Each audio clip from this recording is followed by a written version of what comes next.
마태복음 시즌 2의 9번째 시간입니다. 18장에는 교회의 원리에 대한 예수님의 가르침이 담겨 있습니다. 교회는 헬라어로 에클레시아라고 합니다. 신약 성경 전체에 에클레시아, 그러니까 교회라는 단어가 112번 나옵니다. 그렇다면 4권의 복음서에는 그 에클레시아, 교회라는 단어가 몇 번 나올까요? 딱 2번 나옵니다. 그 중에서 하나가 오늘 읽은 이 본문 18장 17절이고요. 그리고 지난주에 우리가 보았던 16장의 18절에도 교회라는 말이 나왔죠. 내 교회를 세우리라. 이렇게 마태, 마가, 누가, 요한복음 이 4복음서 전체에서 교회라는 말은 딱 2번 나옵니다. 그러니 우리는 이 마태복음 16, 17, 18장을 읽을 때 이 부분이 지금 예수께서 교회에 대해 특별히 가르쳐 주시는 말씀이구나 라는 것을 염두에 둬야 되겠습니다. 이 시간에는 우선 지난주에 보았던 그 16장 이후로 오늘의 18장까지 이르는 말씀의 흐름을 좀 먼저 정리를 하고요. 그 다음에 읽은 말씀, 본문을 좀 더 깊이 살펴보겠습니다. 16장에서 예수님은 제자들의 신앙 고백 위에 내 교회, 예수님의 교회를 세우시겠다라고 말씀하셨죠. 그런데 그 교회를 세우시려면 꼭 필요한 일이 있었습니다. 예수께서 예루살렘에 올라가셔야 되고요. 사내들인 공회에게 많은 고난을 받으셔야 됩니다. 십자가에 달려 죽음을 당하시고 제3일에 부활하시는 것까지 이렇게 예루살렘에 올라가는 것, 고난, 죽임, 부활 이런 일들이 교회를 세우는데 꼭 필요한 일이었습니다. 그런데 제자들은 그걸 받아들이지 못했습니다. 다른 사람도 아니고 방금 예수님을 그리스도시요 살아계신 하나님의 아들이라고 고백했던 바로 그 제자들이 예수께서 이렇게 하나님의 계획을 말씀하실 때는 절대 그렇게 해서는 안 됩니다라고 항변을 했죠. 이런 제자들의 반응은 예수님의 입장에서 보면 참으로 안타까운 일입니다. 이제 예수님은 이 땅에서 제자들과 함께 보낼 만한 시간이 많이 남지 않았습니다. 그런데 앞으로 주의 몸된 교회를 세우는 일에 대한 준비는 너무도 부족한 상황인 거죠. 그래서 예수님은 이제 집중적으로 제자들에게 교회라는 그 믿음의 공동체의 원리를 가르치기 시작하는 겁니다. 그 첫 번째 원칙이 우리가 지난주에 함께 들었던 겁니다. 16장 24절 누구든지 예수님을 따르려거든 자기를 부인하고 자기 십자가를 지고 예수님을 따라야 합니다. 이것이 바로 제자도의 핵심이었죠. 그 다음 17장에는 변화산 사건, 또 귀신 들린 아이를 고치신 사건, 그리고 예수님이 성전세를 내신 사건이 기록되어 있습니다. 예수님은 베드로, 야고보, 요한 요 3명의 제자와 함께 높은 산에 올라가셨어요. 그곳에서 구약 율법의 상징이라 할 수 있는 모세와 또 선지자의 대표라고 할 수 있는 엘리야와 함께 대화를 나누셨습니다. 누가복음 9장 31절을 보면은 이때 대화의 주제는 장차 예수께서 예루살렘에서 별세하실 것이다. 요거에 대한 대화를 나누셨다는 걸 알 수가 있습니다. 그 산 위에서 보았던 예수님의 영광스러운 모습, 바로 이어지는 산 아래에서 본 제자들의 모습과 굉장히 대조가 되죠. 산 아래에 있던 제자들은 귀신 들린 아이를 고치지 못하고 쩔쩔매고 있었습니다. 예수께서 별세하실 날은 가까워지고 있는데 제자들의 믿음은 아직도 부족한 모습인 거죠. 그런 제자들에게 예수님은 이제 2가지 방향에 대해서 또 다른 제자도를 가르쳐 주십니다. 첫째는 교회 외적으로 세상에 대해서 가져야 될 제자도이고요. 2번째는 교회 내부적으로 형제들 간에 가져야 할 제자도. 이 2가지를 가르쳐 주시는 겁니다. 17장 24절부터 27절 보면은 이제 예수님이 성전세를 내셨다 하죠. 이것이 바로 교회가 외적으로 세상에 대해서 가져야 할 제자도를 보여주신 겁니다. 하나님의 자녀들은 세상 사람들을 실족하게 하면 안 된다. 이게 핵심인 거죠. 예수님은 하나님의 아들입니다. 그러니까 아버지의 집인 성전에 대한 세금을 아들은 낼 필요가 없는 일이에요. 그런데도 불구하고 예수님은 성전세를 내셨답니다. 그렇게 하신 이유가 27절에 이렇게 기록되어 있죠. 세상 사람들이 실족하지 않게 하기 위해서다. 이 말씀을 통해서 우리는 세상과 교회의 관계에 대해서 알게 됩니다. 세상의 모든 것은 분명 하나님의 주관 아래에 있습니다. 천지 만물을 다스리시는 하나님의 뜻, 이걸 우리는 섭리라고 하죠. 섭리로 운행됩니다. 아담 이후로 이 세상의 모든 사람은 자기 죄로 인해 심판을 받게 됩니다. 그럼 모든 사람들이 다 하나님의 섭리 안에 있습니다. 근데 하나님은 거기에 대해서 어떤 작정을 갖고 계십니까? 그런 죄인들 중에서 구원받기로 택하신 자가 있고요. 유기되어 심판받기로 정해진 자가 있습니다. 이 두 부류를 하나님은 미리 정해 두셨습니다. 이것을 우리는 예정이라고 하죠.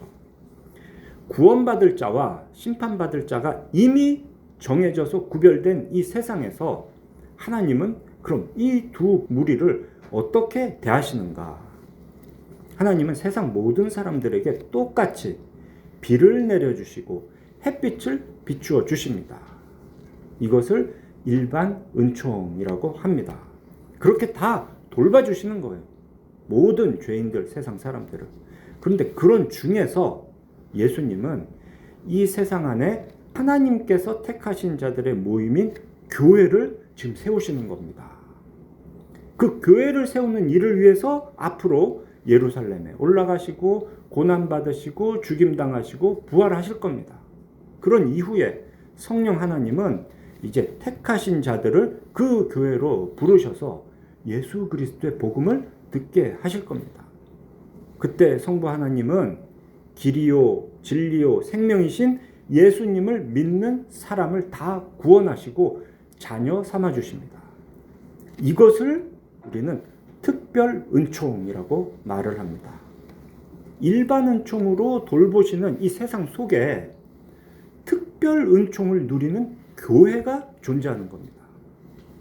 이런 상황은 예수님이 처음 오신 때 이후로 다시 오시는 재림 때까지 계속됩니다. 이 시기를 종말이라고 하죠. 종말의 시기에는 악한 세상 속에 택함 받은 자들의 모임인 교회가 존재하는 겁니다. 지금 우리는 그런 종말의 때를 살고 있습니다. 그럼 이 종말의 때에 이 세상과 그 안에 있는 교회의 관계를 우리는 어떻게 이해해야 하는가? 예수님은 방금 보았던 그 17장의 성전세를 내신 일, 그리고 22장에서 가이사의 것은 가이사에게, 하나님의 것은 하나님께 드려라 라고 하신 말씀을 통해서 세상과 교회의 관계가 무엇인가를 정해 주셨습니다. 예수께서 재림하시고 최후의 심판을 거쳐 새하늘과 새 땅이 이루어지기 전까지는 교회가 세상 안에 속해 있습니다. 그런데 세상과는 다르게 구별되어 있습니다. 그러니 교회는 세상의 기본적인 규칙을 다 따라야 합니다. 성전세를 내라고 하면 성전세를 내야 되는 거죠. 무려 하나님의 친아들인 예수님도 그 성전세를 세상에 내시는 겁니다. 그렇게 교회는 자기가 속해 있는 이 세상의 기본 규칙을 따릅니다. 그런데 반대로 이 교회가 세상을 향해서 어떤 힘, 권력을 행사하는 것은 하나님의 뜻에 거스르는 겁니다. 이걸 우리가 잘 알아야 됩니다. 교회는 세상의 질서를 따라야 합니다. 그런데 교회는 교회의 질서를 세상에 강요해서는 안 됩니다. 세상에 어떤 악한 모습이 있다 해서 교회가 이걸 바로잡으려고 해서도 안 된다는 겁니다. 어떤 신앙인들은 교회가 세상을 변혁해야 된다라고 주장하기도 합니다. 그런데 그거는 성경의 의미를 잘 모르고 하는 이야기입니다. 우리가 이것을 구별하는 것이 바로 소금에 대한 이해입니다. 변혁해야 된다는 사람들이 예수님이 너희는 세상의 소금이다 할 때 그 일을 어떻게 생각하느냐? 우리가 저 세상에 녹아 들어가서 세상이 썩지 않도록 해야 된다. 소금은 방부제야. 이렇게 말하는 거예요. 이게 성경 해석을 잘못한 겁니다. 소금은 방부제가 아니고요. 맛을 잃지 않는 게 중요하다고 해서 예수님이 너희는 소금이라고 한 겁니다. 믿는 자가 그 믿음의 본질을 잃지 않는 거. 소금이 짠 맛을 잃지 않는 게 중요해서 소금이라고 비유한 거지, 소금으로 세상을 썩지 않게 하라고 소금을 비유하신 게 아니라는 거예요. 그러니까 우리가 임의로 성경 해석을 하면 안 되는 거예요. 우리가 세상에 가서 악한 세상을 변혁해야 된다는 것이 바로 성경을 인간적인 내 주관으로 해석한 결과입니다. 우리 개혁교회는 그런 것을 부정합니다. 세상은 세상이고 교회는 교회다. 이렇게 분리돼서 받아들입니다. 교회는 세상의 기본적인 규칙을 따라야 하지만 교회가 세상을 바꾸는 일은 하지 않습니다. 그렇다면 만약에 세상이 교회에게 도저히 따를 수 없는 규칙을 강요할 때 그때는 어떻게 해야 될까요? 답은 간단합니다. 그러나 저러나 교회는 하나님의 뜻대로 사는 겁니다. 그러다가 세상으로부터 불이익을 당하면 어떻게 하죠? 간단합니다. 그 불이익을 당하고 사는 겁니다. 언제까지? 죽기까지. 이것을 바르게 이해한 사람들은 일제시대 때 신사참배를 강요할 때 그냥 신사참배를 거부하고 죽는 거예요. 교회 문을 닫으라면 닫는 거고 감옥에 가라면 가는 거예요. 근데 이걸 제대로 이해하지 못한 사람들은 그래 내가 신사참배는 하고 교회에서 예배는 드려야 되겠다. 이런 식으로 간 겁니다. 둘 중에 무엇이 하나님의 뜻을 어긴 것인가, 무엇이 하나님의 뜻을 따른 건가는 역사가 우리에게 잘 보여줍니다. 원수 갚는 것은 하나님께 있습니다. 심판주이신 예수님은 반드시 이 모든 일을 선악간에 심판하십니다. 우리는 그걸 믿고 그냥 교회는 교회답게 살아가는 겁니다. 그런데도 악한 세상을 우리가 나서서 바로 잡겠다고 교회가 힘을 사용한다? 이것은 하나님의 뜻을 따르는 것이 아니다라는 걸 여러분들 명심하시기 바랍니다. 자, 여기까지가 세상을 향한 외적인 제자도입니다. 자, 이제 두 번째로 교회 내부에서 형제들 간에 가져야 할 제자도를 오늘 우리는 보게 됩니다. 18장이 다 그 내용이에요. 제자들이 예수님께서 이런 질문을 한 것으로 시작을 하죠. 천국에서는 누가 큽니까? 천국에서는 누가 중요한 사람이 됩니까? 누가 높은 자리를 차지합니까? 이런 질문인 거죠. 한번 생각해 봅시다. 이때가 언제쯤이 됐을까? 이때는 이미 이 제자들이 예수님을 따라다닌 지 무려 3년 정도 지난 때입니다. 바로 다음인 19장 1절 보면 이 말씀을 마치신 예수님이 이제 갈릴리를 떠나서 요단강 건너 유대 지경에 갔다 합니다. 바로 그 다음에 예루살렘 올라가시고 십자가 달리시는 거예요. 얼마 안 남았습니다. 여태껏 제자들은 예수님을 따라다니며 함께 먹고 자고 배웠습니다. 그런데도 제자들은 예수님의 뜻을 전혀 알지 못하는 거죠. 그런 제자들에게 예수님은 이제 세상과 구별되는 교회 내부의 중요한 원리를 가르쳐 주십니다. 그 첫 번째 말씀이 18장 3절 어린아이와 같이 되라 라는 겁니다. 어린아이와 같이 되라. 어린아이의 어떤 면을 우리가 따라야 할까요? 4절 보면 이렇게 말씀하십니다. 어린아이와 같이 자기를 낮추는 사람이 천국에서 큰 자다. 어린아이의 특징은 아마 보는 생각하는 사람마다 여러 가지를 말할 수 있을 거예요. 그런데 어린아이와 같이 되라라고 말씀하시는 예수님의 뜻은 자기를 낮추는 태도를 본받으라는 거죠.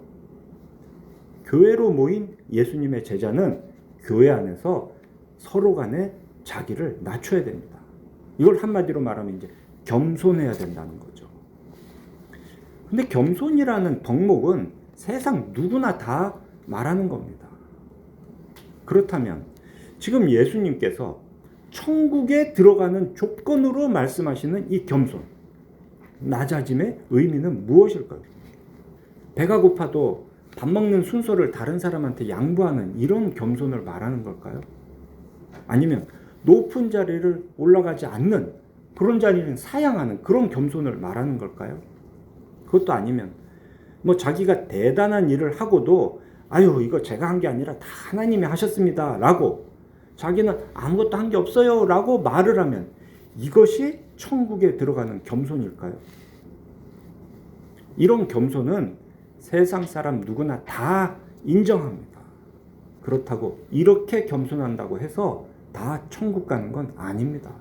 세상에도 그런 사람들 많아요. 지금 예수님은 그냥 겸손한 덕목을 얘기하는 게 아니고요. 천국에 들어가는 핵심 조건이 되는 겸손, 낮아짐을 말씀하시고 있는 거예요. 이 낮아짐, 겸손의 의미가 무엇일까? 요거를 아는 것이 오늘 설교의 핵심입니다. 교회 내부의 제자도에서 어린아이와 같이 자신을 낮추는 것의 의미가 무언가? 오늘 설교의 후반부에 가면 이것을 우리는 다 분명히 알게 될 겁니다. 궁금증을 가지고 한번 이 설교를 계속 들어보시기 바랍니다. 자, 그 다음으로 5절부터 14절까지에 이어지는 교훈은 작은 자를 대하는 태도입니다. 이것도 교회 안에 작은 자를 말하는 거예요. 예수님의 이름으로 작은 자를 영접하라. 이 작은 자 중 한 명도 실족하게 하지 말라. 작은 자 중에 한 명도 업신여기지 말라. 이게 작은 자에 대한 교훈인데요. 여기서 말하는 작은 자는 뭐 간단하게 말하면 믿음이 어린 사람들을 말하는 겁니다. 근데 이게 누구냐, 교회 안에서? 당시에 모든 제자들이 다 작은 자입니다. 마태복음을 읽어보면 예수님은 제자들에 대해서 작은 자라고 합니다. 이 작은 자에게 냉수 한 그릇 대접하는 것이 나를 영접하는 것이다. 뭐 이런 얘기도 하십니다. 오늘날로 보면은 교회에 모여있는 우리 모든 성도들이 다 작은 자입니다. 우리는 서로를 영접해야 되고요. 우리는 서로를 실족하지 않게 해야 되고 한 명도 업신여기면 안 된다. 이런 교회 내부의 형제 자매들 간의 원리를 말씀해 주시는 겁니다. 이 6절부터 9절까지는 특별히 교회의 영적 지도자들, 중요한 직분자들, 오늘 우리 교회로 보면 목사와 장로들이 유념해서 들어야 될 말씀인데요. 사도행전 20장 28절에 에베소 교회 장로들에게 주시는 말씀을 우리는 알고 있습니다. 하나님은 피로 값주고 사신 당신의 양 무리를 돌보라고 장로들을 세우셨습니다. 목사와 장로는 이 양무리, 오늘 본문에서 말하는 작은 자들을 돌봐야 됩니다. 근데 어떤 부분을 돌봐야 되느냐? 이 작은 자들이 실족하지 않도록 돌봐야 됩니다. 여기서 실족한다는 것은 죄를 짓는 거예요. 죄에 걸려 넘어지는 게 실족하는 겁니다. 교회의 지도자들은 성도들이 죄를 짓지 않도록 잘 돌봐야 됩니다. 그러려면 무엇을 해야 되나요? 하나님의 말씀, 그 율법을 가르쳐야 됩니다. 그리고 뭔가 잘못하기 시작할 때 그 부분을 바로 잡아줘야 됩니다. 회개할 수 있도록 인도해야 됩니다. 이것이 양무리를 돌보는 목자의 역할이고 교회를 돌보는 장로 목사들의 역할입니다. 자, 이러한 교훈들을 제가 이렇게 설명하면 그렇지라고 동의가 되실 거예요. 그런데 그 내용을 강조하는 예수님의 말씀, 비유로 하신 말씀들을 보면 좀 살벌합니다. 6절에서 이렇죠. 누구든지 나를 믿는 작은 자 중 한 명을 실족하게 하면 차라리 연자 맷돌이 그 목에 달려서 깊은 바다에 빠뜨려지는 것이 낫다. 엄청나게 무거운 연자 맷돌을 목에 달고 바다에 던져지면 100% 죽습니다. 그냥 그렇게 죽는 게 차라리 낫다는 거죠. 7절과 8절도 섬뜩합니다. 너를 범죄하게 하는 손과 발은 찍어내버려라 하고요. 범죄하게 하는 눈은 떼어내버려라 합니다. 예수님이 뭐 이런 말씀 처음 하신 것도 아닙니다. 산상보훈에 속해 있는 5장 29절 30절에도 이와 똑같은 말씀을 하셨어요. 그 5장에서는 실족하게 하거든 이라고 했고, 오늘 요 18장을 보면 범죄하게 하거든 이라고 번역이 좀 다르게 됐는데요. 원문은 똑같습니다. 그러니까 실족하는 거와 범죄하게 하는 것이 같은 얘기라는 거죠. 완전히 똑같은 표현인데요. 그런데 문맥 때문에 예수님의 이 말씀의 의미가 5장과 18장에서 조금 차이가 있습니다. 산상보훈의 말씀인 5장에서는 이 일이 각 개인이 죄를 짓는 그 일에 대한 경고입니다. 손이 너로 하여금 죄짓게 하면 차라리 그 손을 자르는 게 낫다라는 거예요. 그런데 이 18장에서는 교회에 대한 말씀으로 이미 확장이 됐습니다. 그리스도의 몸이며 성도의 신앙 고백 공동체인 교회 안에 어떤 사람이 죄를 범하면 그때 이렇게 해야 된다는 거예요. 그렇게 생각하면 무섭죠. 그런데 이것이 교회 공동체의 거룩함을 지키는 방식인 겁니다. 그리고 이와 같은 상황은 항상 일어날 수 있다는 거예요. 그래서 이걸 좀 더 구체적으로 가르쳐 주시는 말씀이 오늘 우리가 읽은 15절부터 20절까지예요. 바로 이 부분이 그 권징의 핵심 원리가 담겨 있습니다. 먼저 15절부터 17절까지 보면은 권징의 단계라고 우리는 요약을 할 수가 있습니다. 4단계로 되어 있는데요. 첫째는 피해를 입은 당사자가 직접 그 가해자에게 찾아가서 권고를 하라는 겁니다. 피해자가 가해자에게 네가 이런 잘못했잖아, 나한테 용서를 구해 라고 말할 때 그 말을 들으면 그것이 바로 형제를 얻는 것이다 라고 하죠. 중요한 표현입니다. 앞에서는 잃지 않는 게 중요하다고 했잖아요. 권징은 그 형제를 잃지 않고 얻기 위해 하는 거인 거죠. 자, 그 다음 2번째 단계. 그것도 안 되면 두세 증인의 입으로 말마다 확증하게 하라 라고 했고요. 그것도 안 들으면, 그러니까 그 말 듣고 회개하지 않으면 3단계. 교회에 말하라 라고 합니다. 지금의 교회 체계에서는 당회에 이 일을 해결해 달라고 요청하라 라는 겁니다. 마지막 4단계는 출교입니다. 이방인과 세리와 같이 여기라. 이런 4단계 중에서 어느 단계에서든지 그 가해자, 죄를 지은 자가 듣고 회개하면 모든 문제가 종결이 돼요. 교회는 거룩함을 지키는 겁니다. 권징의 말씀을 들을 때에 앞에서 본 이 말씀들과 관련해서 주의해야 될 것은 결국은 잘라내는 게 능사는 아니라는 겁니다. 벌 주기 위해서 권징하는 것은 아니다. 이걸 우리는 잘 알아야 됩니다. 권징의 목적은 형제를 잃지 않고 오히려 얻는 거예요. 그 일을 위해서 권징을 해야 된다라고 예수님이 지금 말씀하시는 겁니다. 당연하죠. 앞에서 예수님이 이 손이 너를 죄짓게 하면 손을 잘라내라 이렇게 말씀하셨다고 해서 죄 지을 때마다 손을 잘라내야 되겠습니까? 그 얘기가 아니죠. 그만큼 중요하게 여기고 죄 짓지 않도록 힘을 써라. 혹시 죄를 지으면 즉시 회개해라. 그 얘기를 하시는 거지 그때마다 손 잘라내고 눈 뽑으라고 하시는 말씀이 아니잖아요. 죄를 지은 구성원에 대한 권징의 목적도 그런 겁니다. 그 사람을 벌 주기 위한 게 권징이 아니고요. 그 사람을 잃지 않고 얻기 위해서 하는 것이 권징입니다. 그러니 교회에 권징이 없다면 그냥 계속 잃어버릴 수밖에 없어요. 왜? 사람은 다 죄인이거든요. 교회에 모였다 해도 예수 그리스도에 대한 신앙 고백을 했다 해도 그는 어쩔 수 없이 죄를 짓습니다. 그때마다 벌 안 주면 다 잃어버리는 거예요. 권징의 목적은 징벌이 아니고 회복입니다. 잃지 않기 위해서 권징해야 되는 거예요. 이 말씀 들을 때 우리가 또 한 가지 염두해야 될 점은 그 권징의 대상입니다. 우리가 주의 몸된 교회라고 하고 우리 서로를 주의 몸을 이루는 지체라고 하는데요. 그 지체의 범위가 어디까지인가를 우리는 분명히 알아야 됩니다. 죄로 심판을 받아야 될 사람과 하나님께서 끝까지 구해야 할 사람, 이건 이미 정해져 있습니다. 하나님의 뜻 안에. 택하신 자는 반드시 구원하시고요. 유기하시기로 작정된 사람은 심판을 면할 수가 없습니다.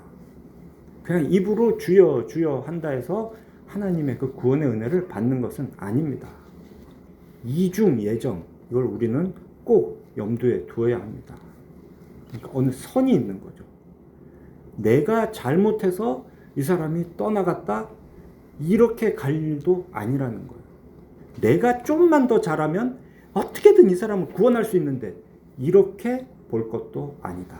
우리는 다만 하나님의 말씀을 따라 최선을 다할 뿐입니다. 결과는 하나님의 뜻에 이미 정해져 있습니다. 이제 우리가 겸손에 대해서 다시 생각해 보겠습니다. 제가 이 단락의 시작에서 겸손, 어린아이와 같이 낮아지는 것을 이야기를 했었죠. 권징의 원리에 대한 말씀까지도 다 듣고 난 우리는 이제 이 말씀의 의미를 알 수 있는 겁니다. 어린아이와 같이 겸손한 자가 천국에 간다라고 했는데 그렇게 어린아이와 같이 겸손한 그 마음이 도대체 무엇일까? 그런 사람은 어떤 행동을 하는가? 이걸 우리는 이제 알 수 있다는 겁니다. 그런 겸손함이 검증되는 상황이 바로 이겁니다. 자신의 죄가 다른 사람의 입을 통해서 지적될 때, 그때 어떤 반응을 보이는가? 여기에서 우리는 이 사람이 어린아이와 같이 겸손한 사람인지 아닌지를 구별할 수가 있습니다. 어린아이와 같은 겸손함은 식사 순서를 남한테 양보하는 것도 아니고요. 높은 자리를 사양하는 것도 아니고요. 남들이 칭찬할 때 우쭐해하지 않는 것도 아닌 겁니다. 믿음의 형제가 나의 죄를 지적하는데 그 말을 듣고 즉시 자기 죄를 인정하고 회개하느냐 안 하느냐, 여기에 달린 겁니다. 어린아이의 특성은 잘못을 지적받을 때 그걸 인정하고 잘못했습니다, 용서해 주세요 한다는 거예요. 이게 지금 예수님이 말씀하시는 어린아이와 같이 낮아지는 겁니다. 형제의 지적 또는 이 교회의 권징을 받아들이는 것이 그래서 천국에 들어가는 조건이 되는 거예요. 이것이 진짜 교회가 말하는 겸손함입니다. 여기서 중요한 것은 죄를 지적받았을 때 하나님 앞에 회개하는 게 아니라는 겁니다. 누구한테 용서를 구해야 되죠? 지금 이 일은 가해자와 피해자가 있는 상황이에요. 교회 안에서. 그러면 피해자에게 용서를 구해야 된다는 겁니다. 사람들이 회개에 대해서 아주 크게 착각하는 것이 내가 하나님 앞에서 죄를 지었으니 하나님께 죄를 자복하면 된다라고 생각하는 거예요. 그것은 틀린 생각입니다. 마태복음 5장 23, 24절에서 이렇게 말씀하셨어요. 그러므로 예물을 제단에 드리려다가 거기서 내 형제에게 원망 들을 만한 일이 있는 것이 생각나거든 예물을 제단 앞에 두고 먼저 가서 형제와 화목하고 그 후에 하나님 앞에 예물을 드려야 된다라고 하셨습니다. 이 말씀의 의미는 아주 명확한 겁니다. 하나님 앞에 예물 드리는 것보다 우선해야 할 것이 형제와 화목하는 거라는 거예요. 권징의 마지막 단계인 이 출교에 대한 의미도 이해를 잘 하셔야 됩니다. 죄를 끝까지 인정하지 않고 끝까지 회개하지 않으면 그때 해야 될 일은 출교입니다. 교회에서 밖으로 보내는 거예요. 이때 출교를 당한 사람에도 당연히 크게 보면 두 부류로 구별할 수 있습니다. 그 안에도 택하신 자가 있고 유기된 자가 있어요. 만약 그가 유기된 자라면 교회에서 쫓겨나고 그 상태로 심판으로 갈 겁니다. 그런데 만약 교회에서 회개하지 않아서 쫓겨난 사람, 출교당한 사람이 택하심을 받은 자라면 어떨까요? 우린 그걸 모르거든요. 누가 택하심 받았고 누가 유기된 자인지를 모른단 말이에요. 그런데 어떤 사람이 끝내 회개하지 않으면 출교를 할 수도 있단 말입니다. 오늘의 본문에서 말한 4단계. 그런데 그가 교회 밖으로 쫓겨나도 하나님은 끝까지 그를 돌보실 겁니다. 성령께서는 그 안에서 끝까지 역사하십니다. 그런 자라면 출교를 당함으로 인해 회복이 일어날 겁니다. 왜? 교회 안에서 어지간한 자극에는 내 완악함이 깨지지 않았는데 교회 밖으로 출교를 당한 다음에 그때 성령께서 역사하셔서 어떤 간절함을 느끼게 하면 그제서야 자기 죄를 돌아보고 회개할 수 있다는 거예요. 결국 출교라는 이 벌이 완고했던 그의 영혼을 건지는데 유익한 과정이 될 수 있다는 거예요. 베드로후서 3장 9절에 이런 말씀이 있습니다. 주의 약속은 어떤 이들이 더디다고 생각하는 것 같이 더딘 것이 아니라 오직 주께서는 너희를 대하여 오래 참으사 아무도 멸망하지 아니하고 다 회개하기에 이르기를 원하시느니라. 하나님은 택하신 자기 백성들은 한 명도 멸망하지 않게 지키실 겁니다. 근데 그 방식이 뭐냐? 결국에는 회개하게 하시는 거예요. 하나님이 바라시는 게 그겁니다. 회개예요. 그 일을 이루시기 위해 이 땅에 교회를 세우셨습니다. 그러니 첫째는 교회 안에서 그런 일들이 이루어져야 되겠지만 그것도 안 된다면 교회 밖에서도 반드시 이루어지게 하시는 겁니다. 예수 믿고 구원받은 우리가 이 내용을 잘 아셔야 됩니다. 세상에서 구별된 사람들, 하나님의 부르심을 받은 사람들의 모임인 교회가 주의 몸된 교회로서 그 거룩함을 지키는 방식이 권징입니다. 그렇게 해서라도 죄를 멀리 할 수 있어야 되는 겁니다. 그 일을 위해서 교회에 속한 모든 성도들은 예수님의 오늘 이러한 가르침을 잘 알아야 되고 잘 따라야 됩니다. 19절 보세요. 진실로 다시 너희에게 이르노니 너희 중에 두 사람이 합심하여 무엇이든지 구하면 하늘에 계신 내 아버지께서 그들을 위하여 이루게 하시리라. 여기를 보면 두 사람이라고 했어요. 일반적으로 그냥 교회 누가 모인다 또는 그냥 단순한 증인 그러면 두세 증인 이런 식으로 말합니다. 두 사람 또는 세 사람, 둘 이상 이렇게 얘기하거든요. 근데 여기 보면은 두 사람이 합심하여 무엇이든지 구하면이라고 19절을 말하고 있어요. 여기서 두 사람은 명확한 겁니다. 죄를 지은 사람과 그로 인해 피해를 입은 사람. 가해자와 피해자 이 둘을 말하는 게 두 사람입니다. 가해자와 피해자가 합심해서 무엇이든지 구하면 하늘에 계신 내 아버지께서 그들을 위하여 이루게 하시리라. 먼저 죄를 지은 형제는 겸손하게 죄를 인정하고 자기가 해를 끼친 사람에게 용서를 구해야 됩니다. 자, 그러면 그때 피해를 당한 형제는 또 겸손하게 그 가해자를 용서해야 됩니다. 자신이 받은 용서의 가치를 아는 만큼 거기에 감사하는 만큼 상대를 용서할 수 있어야 되는 거예요.